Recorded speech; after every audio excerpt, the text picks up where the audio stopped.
Hi, my name is Mary Parkhill. I'm the host for today's webinar. I will be behind the scenes, keeping things running smoothly.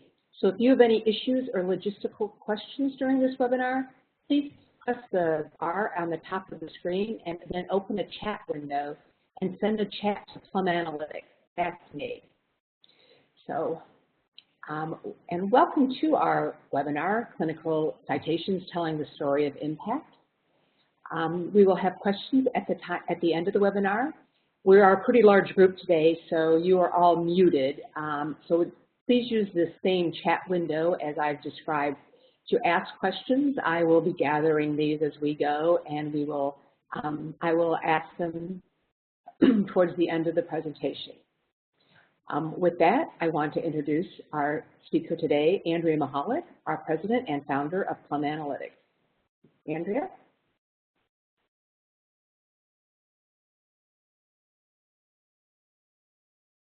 Citations. You were on mute, but I just took you off mute. Oh, okay, great. Thank you for doing that. It will be a much better webinar when people can actually hear me, right? Sorry about that, Marianne. So as Marianne said, today I'm going to be talking about clinical citations and how they can help tell the story about clinical impact.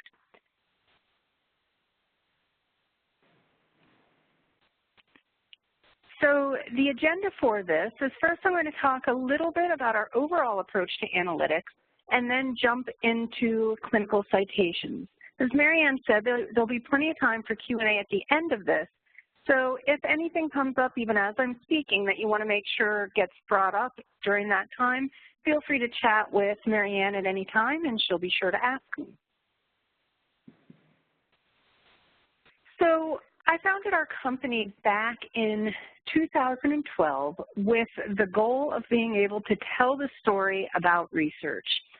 This is what we've been doing since that time, and in January of 2014, EBSCO acquired Plum Analytics, and we became a part of the overall EBSCO team as well.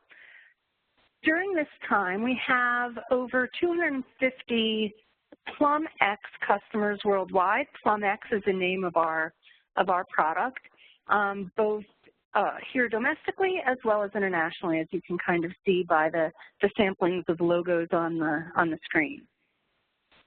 Our product suite, I'm not going to go into it during this webinar, but I just want to point out at the beginning that there's kind of three very separate ways that you can engage with the products around these metrics. The first pillar is kind of on the left, our core dashboards products, which lets you look at metrics around your researchers at your institution, around publications if you're a publisher, or around departments. The Plus Grants functionality fits on top of that, and then you can also analyze the grants that you've received. Next to that, there's a funding opportunities module that plugs into Dashboard to use these metrics in order to find relevant new grants that your researchers might be interested in. And then finally, the last pillar is a standalone product called PlumX Benchmarks, and that allows you to use metrics to benchmark institution to institution along these lines. I'm going to, as I go through examples, I'll probably be showing you bits and pieces from different parts of the product suite. If that's in any way you want more details, definitely ask at the end or we can follow up with you about that.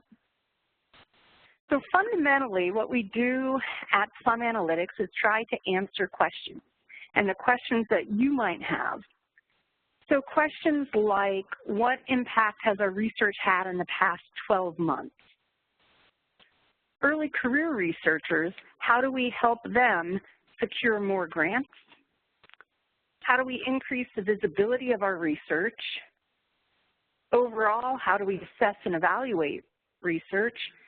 And then more on topic for today's discussion that we'll have in a few minutes is what clinical impact does our research have? Our overall approach is first to categorize the data. So we want to categorize by the unique properties to measure research output, and we also categorize and group research outputs the way you'll later want to analyze them. So either by researcher, by topic, by department, by journal, etc. After we've done all of that and put that intelligence in up front, then we can visualize and hopefully be able to see some of this at a glance and then dig in and analyze to discover what stories are in the data itself.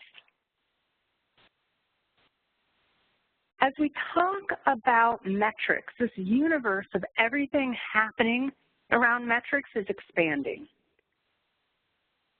There's all sorts of buzzwords and things you might use metrics for and different ways to look at the big picture. And hopefully what I'm going to do today is walk through some of that and then put clinical citations, this new thing, in context of this sea of words.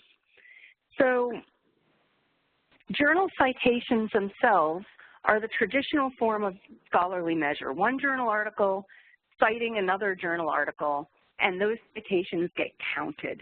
That's what things like journal impact factor are based on, and a lot of the traditional scholarly metrics are all based upon this very simple thing of peer-reviewed articles citing other peer-reviewed, and that is what you want to look at. And of course you do. However, if you look at what happens online in a given minute, there's all sorts of interactions with all different types of content online, and the pace that this interaction happens and the volume of data exhaust around these activities is ever growing. Researchers themselves have moved online, as well, of course, of those who interact with the research they produce.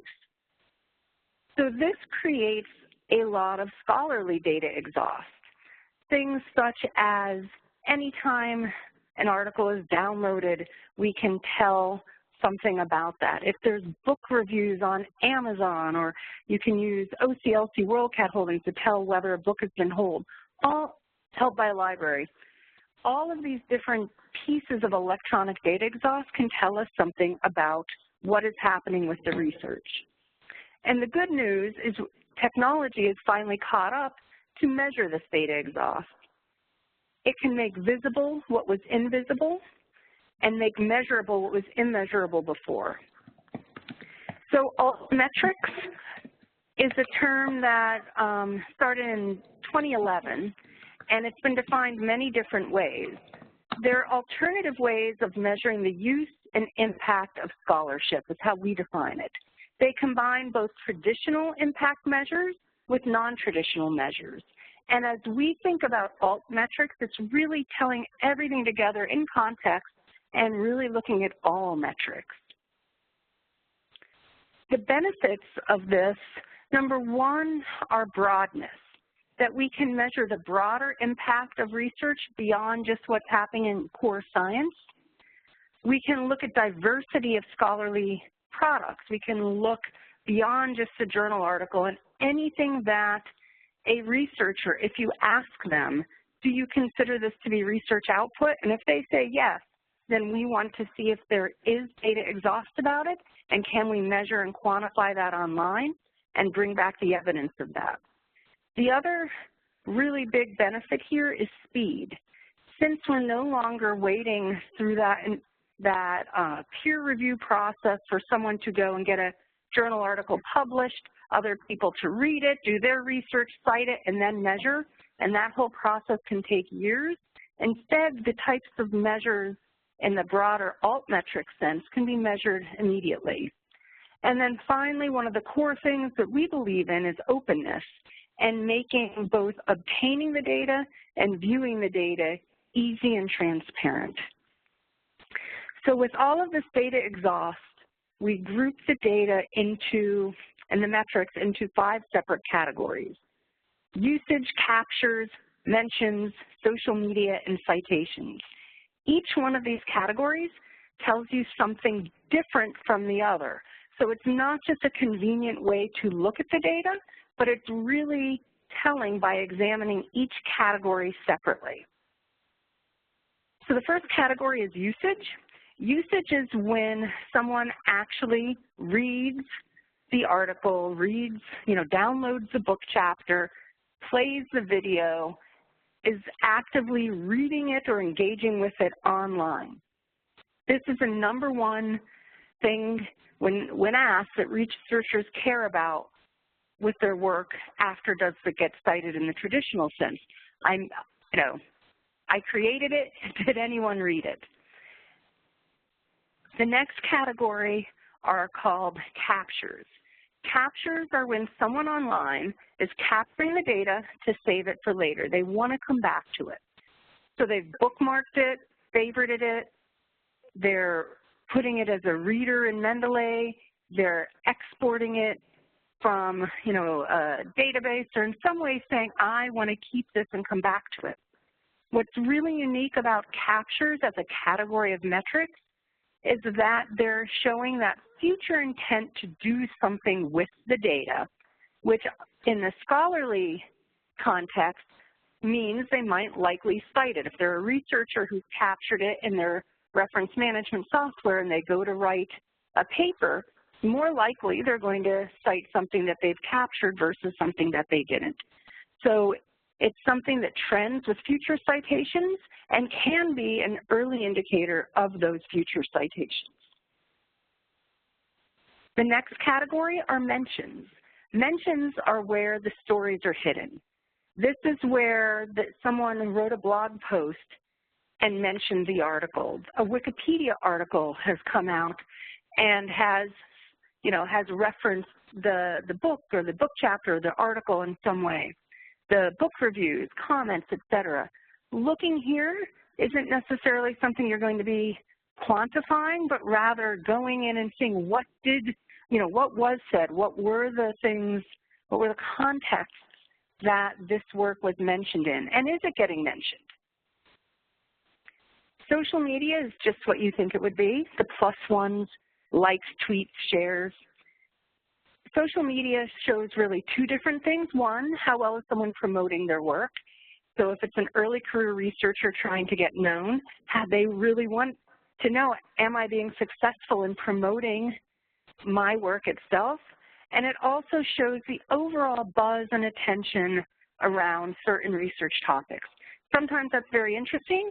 Sometimes in more niche areas of research, there probably won't be much buzz, but when there is, you want to know about it. And finally, the last category of metrics are citations. And we group this into 3 different areas. One are the traditional citation indexes. Secondly are patent citations, whereas one patent is citing another patent as prior art or citing a journal article. And then finally, clinical citations, which is the topic of today's webinar, which is something that we've just recently launched, which I'll talk about more, again, in a couple of minutes. So how this all works is for every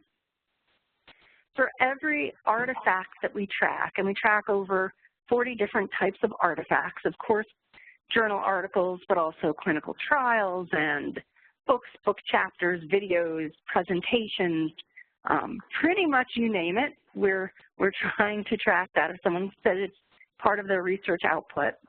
And what happens is our technology goes and gathers metrics across each of the 5 categories, across usage, captures, mentions, social media, and citations. And these metrics are the building blocks that the rest of the analytics uses. The other thing that we do is we create visualizations of this article or artifact level metrics, and we don't give it a score. Instead, we have what we call the Plum print, which is this 5-armed visualization. Each circle gets bigger or smaller depending on how much engagement there is in that category. If you hover over the Plum print, it will unfurl and show you top-level details, and then at the bottom of those details you can click through to see, something that looks like this and be able to drill in what each of the counts are and the data behind the counts. So that's all at an individual artifact level. We also then build metrics and analytics on top of this. So we have metrics by publication year on the top graph. You know, I'm going to pause for a second. Marianne, I'm not sure if that's you not on mute or if it's someone else, but there's a lot of shuffling kind of background noise. If you can make sure that everyone's on mute for me, I'd really appreciate it. That sounds much better, thank you. So 2 graphs here, just giving you quick examples of the types of analytics that can be built on top of this. The first graph is showing metrics by publication year on 4 of the different categories that we're tracking. So this is a graph, I removed the institution name, but this is looking at all of an institution's output from all of their researchers organized by the publication date of that research. What I want to point out here are the red bars, orangish reddish bars, which are the citation counts. And you can see from 2011, 2012, 2013, all the way to 2015, those bars are going down over time, which because citation counts lag, that's not surprising. What I wanted to point out, though, is when you look at just the data in 2015, when the citation counts haven't yet had a chance to accrue, there are other categories of metrics there that you can drill in and find out what's happening with the research we just published in the past 12 months. On the bottom chart, this is from another institution where the names are purposely fuzzy here, so you're not looking at it, but now we're analyzing researcher by researcher who has had the most captures. And if you recall, captures are those leading indicators of what might be highly cited. So when you limit to just say the past 12 months and say what work has been getting the most captures, what areas have our, have my staff, have our researchers, has our institution been having the most people capturing their work for later, it shows you potentially who's doing work that is a rising star that might get highly cited later, or at the very least, people are thinking is important enough to save and want to come back to. Here's yet another example of, in this case, it's all of the list of grants that a particular institution has received in a certain area.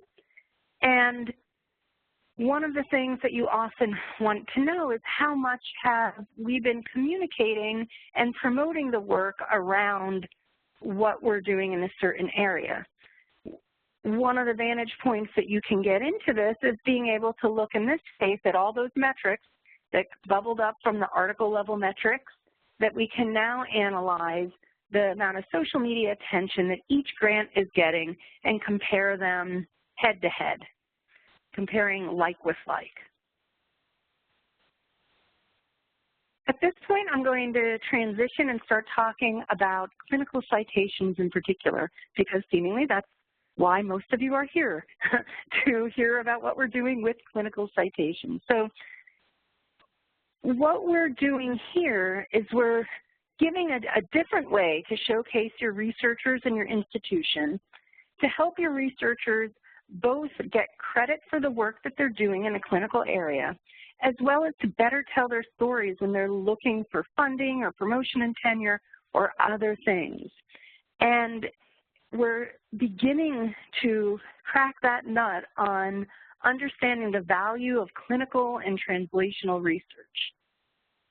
One of the reasons why we thought this was important is kind of illustrated by this quote. One, we thought it was important that we had many of our customers asking us to do this, but also just some of the core reasons of why that is that comparing clinical medicine to basic science, here is a quote that talks about how basic medicine is cited 3 to 5 times more than clinical medicine. And when you think about that, that has a couple of side effects. One, the researchers doing this type of work have difficulty in getting funding. Early career researchers may opt out of doing this very important translational medicine. And institutions like hospitals where this is their, kind of their bread and butter, they have a more difficult time trying to showcase the talents of their, of their staff.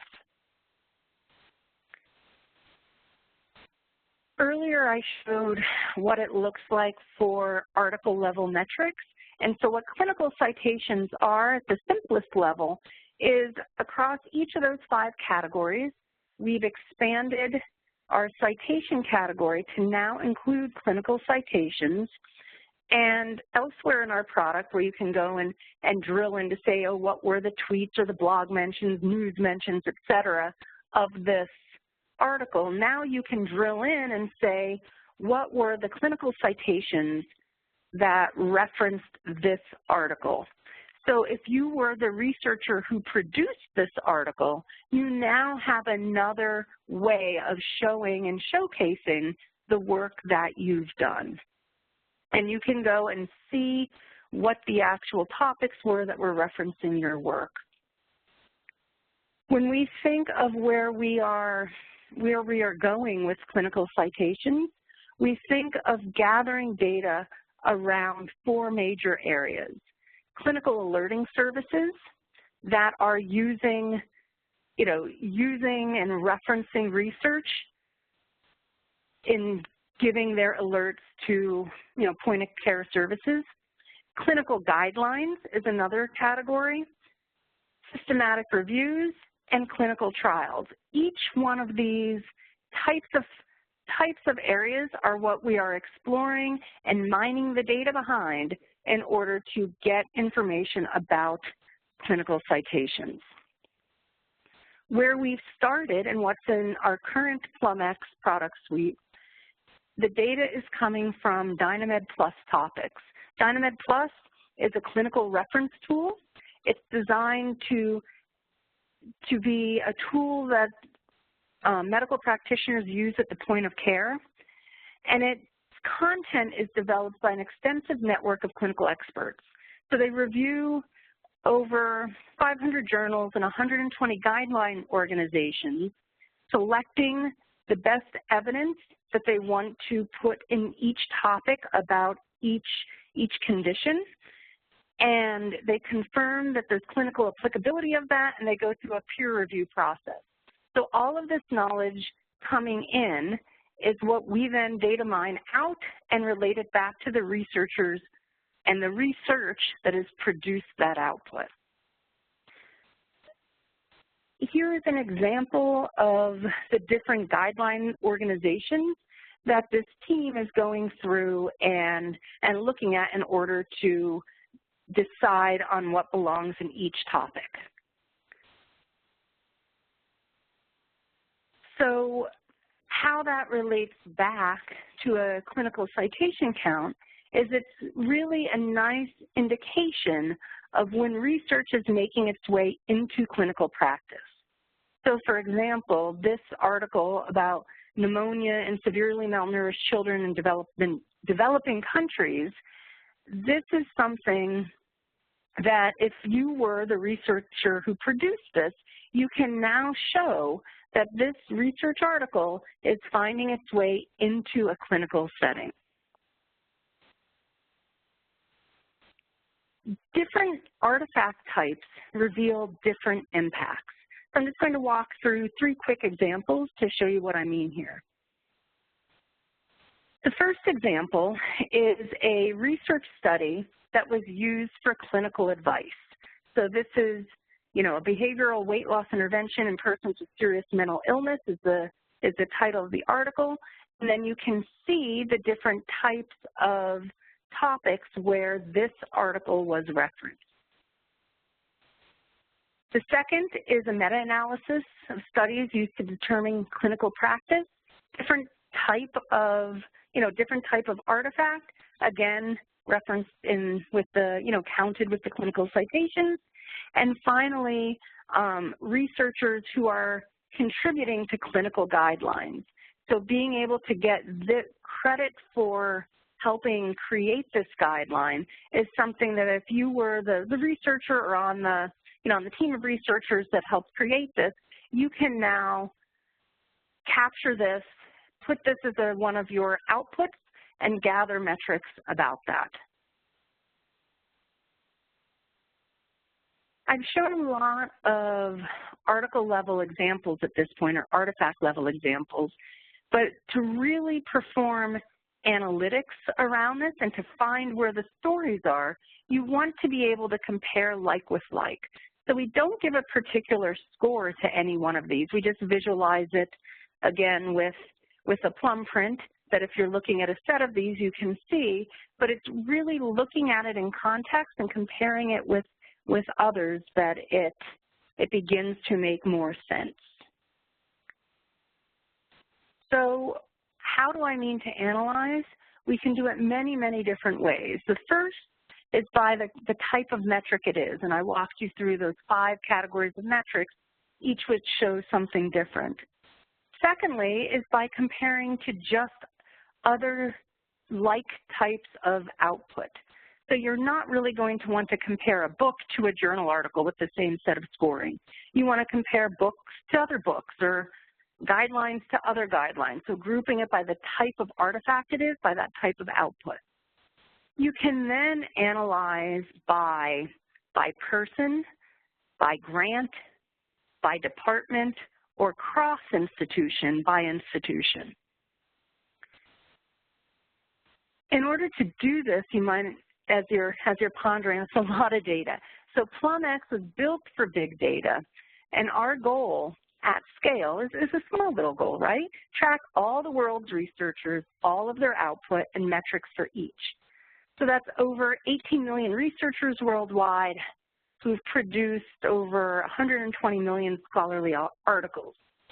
So what we do is we map these artifacts to the people who've produced them and to the groups that they're affiliated with, both their institutions, their funders, their departments within an institution, and then we're able to look at people, not just papers, and start to be able to find the story for those people.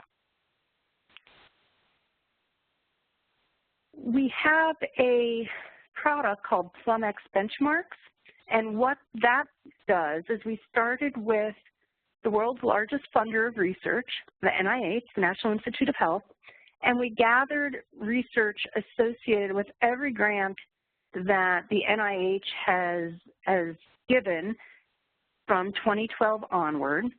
We then calculated metrics across all 5 categories and then let you compare institutions using Altmetrics across each of those 5.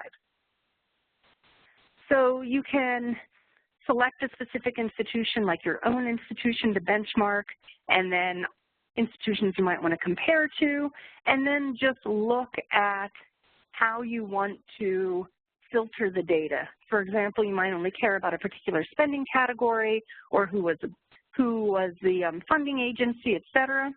And then across each of the 5 categories of metrics, the institutions that you've selected will get ranked, and you can dig in and analyze and go all the way down to that artifact or article level metrics to see, well, why is this article interesting, or why is this grant with its sets of articles interesting?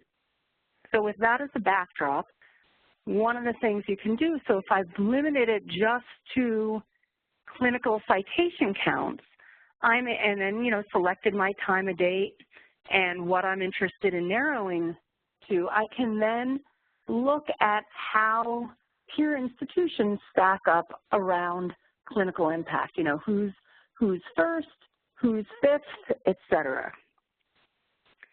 Going to leap out of PowerPoint for a second and show you a particular example.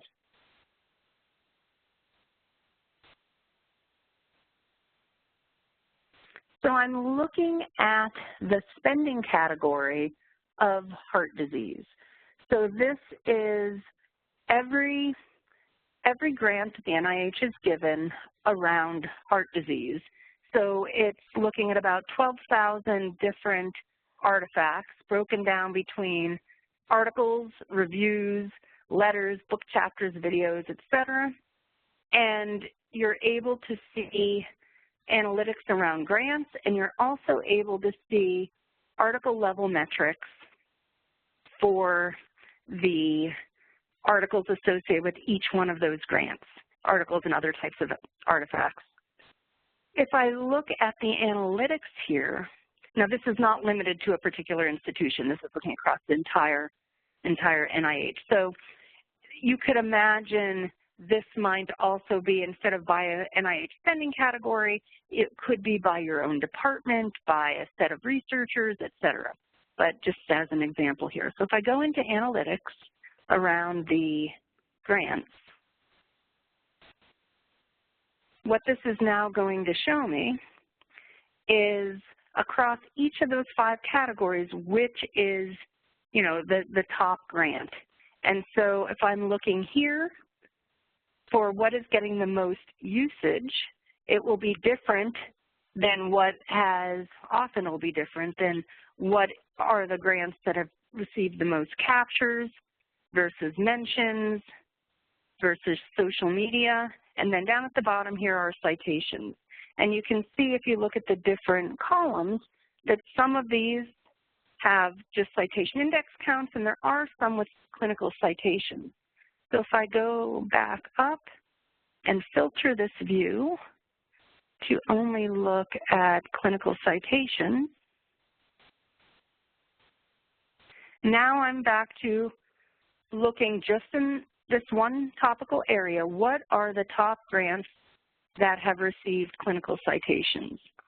And if I drill into the first one here, it's going to show me that this particular grant has 10 different artifacts, and here are the, you know, the top level counts of each of the 5 categories. And I see one, this review has metrics across all 5 categories that might be leading it to be one of the top grants, and I can come in and dig directly into what's happening around this particular article and drill into the clinical citations themselves if I want to see where they came from. Likewise, I can go in and dig into, you know, what are the tweets, what are the blog mentions, news mentions, and Wikipedia articles around that.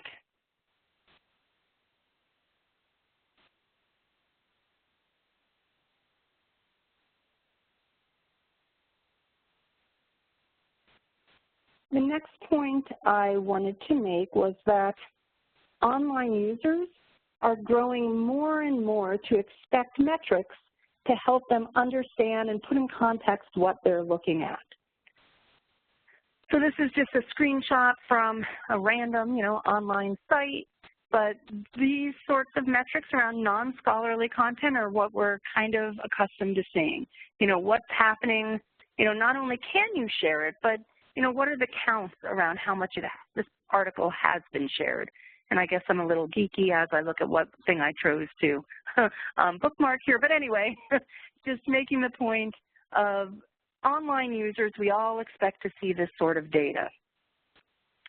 The Plum print and kind of this organic looking visualization, we've done a lot of user research to make it want to have users engage with it to find out what's there, but not having to stamp you know, a score on the forehead of each article.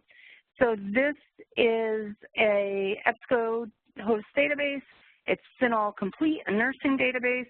And as someone does a search, after the page loads, we then go back and fill in all of the Plum prints that then give the researcher or the searcher extra information about what is happening and what is going on around these articles.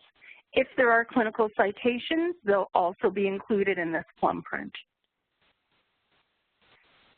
The other place to use these metrics to help showcase the work that a researcher is doing is something that many of our customers do.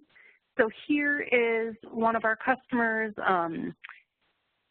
external researcher profiles that they're highlighting their expertise, and right in their, publication set, instead of just a list of publications that the public especially may or may not understand what it is, they now, again, have these PlumX metrics to pull in with the Plum print, pull people into seeing what's happening behind the research, who's engaging with it, what are they saying.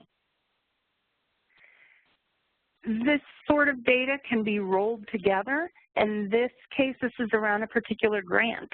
So this is the name of the grant, the researchers who've written articles for it, and then what are the recent artifacts with the metrics right there. This can then be put on not just on a platform, but embedded where people might interact with the content. Like if they're looking at all of the grants that a particular lab has received, they may want this sort of data there. These metrics themselves can be used to find an advantage in finding grant money. So there's big swings in funding that happen. So at the end of last year, the NIH announced that they were dropping their 10% set aside for AIDS research. So what that means is $3 billion that was available, was just available, has gone away, and it's shrunk to just a mere $65 million, but focused on a different thing, fighting, ending the AIDS epidemic. They declared, we're done with the basic research, we're on to something else. Another example of a big change in what's happening is beginning of this year, the president said, hey, let's make America the country that cures cancer once and for all. Is cancer moonshot? And then very next day, what happens, or maybe it was the next minute, I'm not sure, Vice President Biden comes out with a memo saying, there's going to be a combined effort to fund this major initiative. And so what, all of this is happening, and how do you, A, know what you're doing and have the metrics to help you say, oh, wait, here is our rising star in our cancer research, and here's some metrics that show both their core research as well as on the clinical side to being able to go after and give evidence in their grant proposals for these sorts of things. And helping them compete in this extremely competitive environment. So looking at the number of applications coming into the NIH and the success rate of those says that, less than 1 in 5 people get funded, or more ominously said, 4 in 5 people who submit an application do not succeed. The other place where we're innovating on trying to use metrics to help get grant dollars is around funding opportunities. So here we have a HIV researcher, and just like when I went into that heart disease spending category, it's formatted very similarly, right? That this is the research output of this researcher and the ability to drill into each individual artifact, look at the metrics, look at the data, find the stories within them. She's an HIV researcher. Right now, we have a product called Funding Opportunities where you can go in, you can do a search for HIV, limit it to just, grants and health, be able to go and get the grant detail. None of this is metrics oriented so far, but you can take those opportunities and embed them and integrate them right back in her dashboard. But where the metrics come into play and where we're heading and where I think it gets very interesting is being able to look at that set of research output associated with that researcher, and we've automatically gone and calculated the metrics across all 5 categories right? A nice comprehensive and inclusive set of metrics. And then our algorithms can go through and say, well, you know what? We're going to only recommend grants and funding opportunities where the metrics show that this researcher has gotten engagement for her previous work. So we're going to,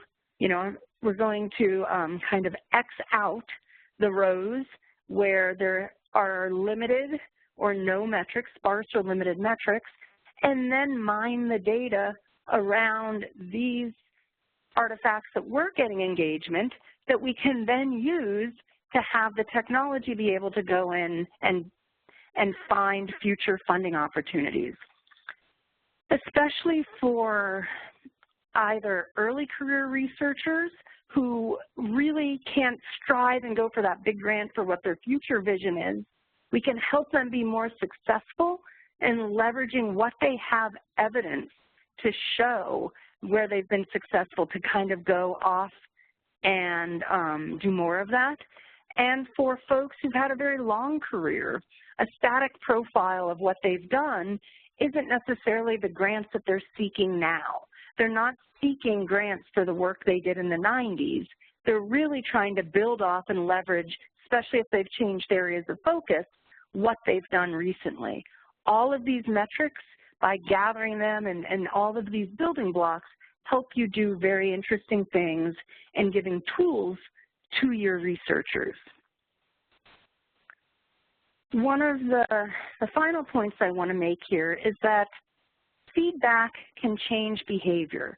So metrics that update in real time or near real time can provide a feedback loop, like the speed limit sign that's on the side of the road that tells you how fast you're going and you might want to slow down, or the Fitbit you wear around your wrist that encourages you to walk a little bit more, get up and move. These sorts of things work because they're feedback loops. Metrics give that same sort of feedback loop. So if you're thinking about established researchers, you look at the key researchers, what are they doing that are doing well, and how do you measure that? Early career researchers, how are they being successful in establishing themselves? So looking at the ones who are rising stars and seeing what do they have in common at your institution, what kind of advice can you give them, what kind of tools can you give them to see that? And then whether it's done formally or informally, building archetypes by discipline to saying, you know, what types of outputs are important, how should these be measured, et cetera. And we're seeing, especially now as this field around Altmetrics is developing, people are very seriously starting to look at these sorts of things and use the data to analyze that. So 2 quick slides in summary before I open it up for questions, so start thinking about what you might want to ask now. The summary is that Altmetrics can be used to uncover and tell the stories of your research. So we are defining and expanding both traditional categories of metrics like usage and citations, now with these clinical citation counts, as well as introducing more modern metrics like captures, social media, and mentions, all around research output. Clinical citations themselves are the latest thing that we've built here at Plum Analytics, and they can help tell that story about clinical and translational research. And with that, right on the money timing-wise, I'll open it up for questions. So yeah, Andrea, we were getting questions along the way.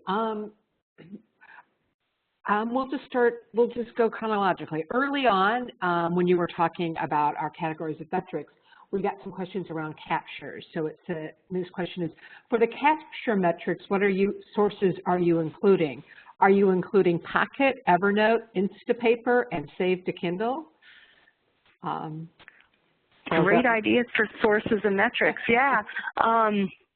No to those, but what we are including is we're including Mendeley data. So when a researcher saves to their Mendeley and they're marked as a reader, we capture that data. We also capture across any EBSCO product, EBSCOhost, EDS, or eBooks. If someone has saved that or exported or used any of those tools, we capture those. And we also have a handful of sites that allow favorites, like, you know, marking something as a favorite, and Delicious, which is like a book tracking thing. All of the sources that we do capture for each of those, I guess I could point out, are available on our plumanalytics.com website, that we very clearly say for each category of metrics, what are the sources that are included, and give examples of those. And then we had a specific question about Zotero. I hope I pronounced that right. What are we doing there? Yeah, so we would love Zotero metrics, and they were redesigning Zotero to be able to export those same sorts of things. So as soon as they're ready to make those publicly available, I used to have a slide that we listed all of our sources and started with Amazon and went through, and I always made the joke that soon we'll go A to Z. So yes, we're very interested in having Zotero metrics in Plum as well. Great. Then we got a lot of questions about DynaMed and what other sources of clinical citations we're using.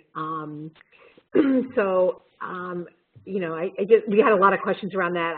I don't know if I need to answer them all individually. Yeah, I can answer it in general. Yeah. So we started with DynaMed Plus because it gave nice wide coverage and doing the data mining. We have a very long list of sources that we're both in the process of adding and are on the future list to add. And what's been really phenomenal about this is we kind of soft launched clinical citations without a lot of fanfare a few weeks ago. And as soon as our current PlumX customers saw it, immediately it got sent off to their medical librarians, and immediately we started getting lots of great engagement around the content that people want to see measured. And that's a lot of how we do product development in general with Plum, is listening to our customers. If they have pockets of researchers or research that they feel they can't adequately represent, that's where we go and apply our resources and apply that team that we have, that this is what they do all day, every day. So if you had questions or had a particular source that you want to see added, and I know some of the people on the call are existing customers, definitely reach out to, you know, the folks who support you and let them know. And if you're not yet, you know, a customer but still want to engage, let us know as well. Yeah, and I absolutely thrive on that feedback. No, go ahead, Marianne. Yeah, and I have you know, I have some of the sources people are asking about, and they're things we know about, like up-to-date clinical guidelines, best practice. I'm not sure what that one is, but we will look that one up. And this is somewhat related, but I think it's slightly different, so I'm going to ask you. If the citation is not cited in DynaMed Plus, then we can't know their Altmetrics and Plum Analytics, question mark? Oh, yeah, no, I apologize if I gave that impression. So every article that we have, regardless of if they're in any one of our metric sources, we go and gather the data exhaust about it. So right now, if it wasn't referenced in DynaMed Plus, it just simply wouldn't have a citation count from that one source. But if it had been, you know, tracked by the, you know, citation indexes, they would still have those counts. So it's just telling more and more of the story and gathering more and more metrics to help, you know, metrics and indicators to help inform what's happening. Yeah, we didn't start from just articles that were referenced in DynaMed Plus. Right. And then, yeah, these questions keep rolling in. Let me ask you this one. Can you talk more about PubMed, PubMed Central, Scopus, and up-to-date integration? So that was like some 4 very specific, and they're all a little bit different. So sure.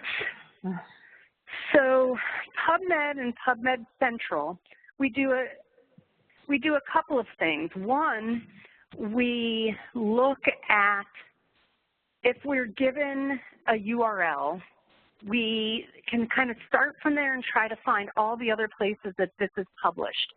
So we're not a publisher at Plum. We're kind of publisher agnostic, data agnostic.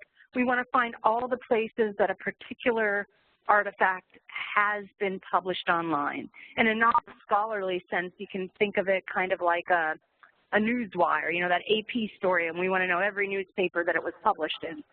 Different with scholarly data, of course, but a research paper, we want to know metrics about the published version, wherever that might be. If it's available in places like PubMed or PubMed Central, we want to capture the engagement around it there. If it's in green open access repositories, all of the co-authors, institutional repositories, for example, we want to gather up the engagement there to tell the full story. We also have PubMed Central cited by counts as a type of citation count in our product. So we do that kind of transform and pull that together. We do not yet have up-to-date metrics in our product, and I forget what the third one was, or fourth one, Marianne. Scopus. Scopus. So yes. So for mutual subscribers, if you subscribe to Scopus and you subscribe to PlumX, the Scopus cited by count will be in your site. And then this last one just came in for complete sake, OCLC integration. How about OCLC integration? OCLC, we have a partnership with them to include book metrics from OCLC's WorldCat. So for a particular book, we can then report off of how many libraries hold that book. And that we put that count in our usage category, because for a physical book, that's one of the metrics we have around how much it's being used. It's not a perfect proxy, but it's data, and books, as probably most people or everyone on this webinar knows, are difficult to get metrics about because they don't fit the paradigm that was developed around journal articles. Great. Switching gears away from sources for a minute, are all these elements viewable when accessing PlumX in EBSCO-CINAHL, or do we need a separate subscription? Is it only looking at citations in CINAHL indexed papers? Gotcha. Yeah, so the Plum print is integrated into the CINAHL database. And the Plum print is soon going to be integrated across many more EBSCO databases in EDS. That's maybe spoiler alert. But the Plum print itself will only take you to the article level metrics for that paper. You'll be able to see the citations. You'll be able to see the other types of engagements and the counts. You will not be able to use that as a building block to do analytics unless you subscribe to the PlumX suite. So if you want to look at a researcher and all of their data and look at their profile and be able to, like the data tables I was showing that you could sort and look at, that's a PlumX subscription. But article level metrics, you will be able to see them through CINAHL or other EBSCO databases or other places that it's integrated outside of just EBSCO. Yeah. Here's one. As DynaMed changes, the citations may change. Does the clinical citation metric count change whether or not it's cited in the current version? That's a great question, and it does, in fact, change. So as those topics are kept current, they will add as well as delete what's used in current clinical practice. And our counts are as of the last time we've analyzed it. And I believe and I might be misspeaking here, so don't take this as a hard quote, but I believe we do it pretty frequently. Like, I believe it's daily. It's not daily, it might be every other day, but it's definitely less than a week that we're keeping these things refreshed, these counts. Great. And here's my last question, unless I get more while we're talking. We still have 5 minutes to the top of the hour. And this is very specific from someone from Texas A&M, but we have the time. So Texas A&M has PlumX integrated with their Oak Trust, but I don't see clinical citations or the benchmarking or grant data. Okay, yeah, so there should be clinical citations in there, because that's rolled out across all of our, as we add a new source of metrics, that gets rolled out across our entire product suite. So when we, like the earlier question, as soon as we were tracking Zotero metrics, captures will get, updated with Zotero metrics across the board for all customers. The grants functionality is an additional piece, and benchmarking cross-institution is also an additional product. So it kind of goes back to that. I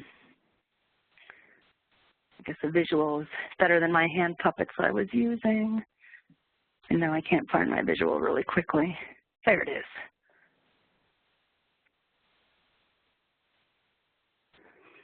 So at Texas A&M, you have the dashboards product, not the other things in the product suite. That's why. Great. Well, I thank you for everyone and for your attention for our hour.